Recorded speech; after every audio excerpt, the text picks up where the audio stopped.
Hey there. Now we're smack dab in the middle of the GHS brightness bar with boomers, one of my favorite kinds of strings. We've made the transition from smoother, darker, mellower sounding strings into the world of round wounds. Of course, guys like Chris Squire, John Entwistle really popularized this sound, and it's definitely, we're moving into the world of rock and roll. Boomers have got that edge that we all love to hear on a good rock and bass line.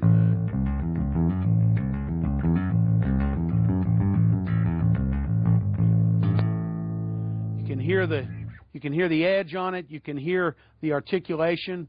The fundamental is there, but it's a little more subdued. The overtones are coming out because with the round wound strings, you're really hearing metal on metal up here high on the neck.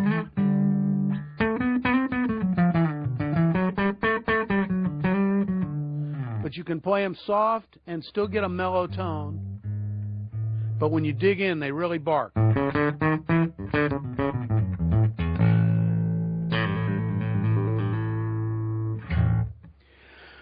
These strings have been on this bass for a little while, and they really haven't lost their edge. There's times where you want to have new strings every time you do a gig. It really depends on your musical surroundings. A big part of your choice of strings is going to be fitting into what you're hearing around you.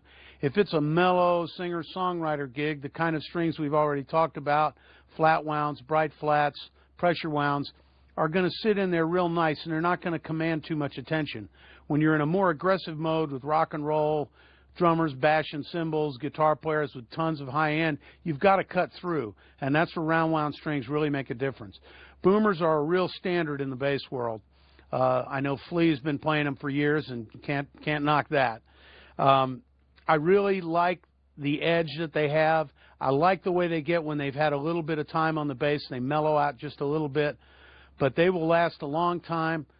Tip that is especially important with round wound strings is to, when you finish playing, get a cloth and wipe your strings, but don't forget to get underneath them too, because that moisture is hanging in the bottom of these little pits that you have from the round wound, the winding, instead of having the smoother strings. So you've got to be a little more vigilant in terms of keeping your strings fresh.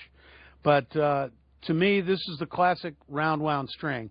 We're going to go even a little further up the brightness bar using some other strings that are made of different materials that you have even a little more edge. But as a great starting place to a bass that you've just got, you want to try something out, see where you are, boomers are a great center point, and that's exactly where they are in the GHS brightness bar.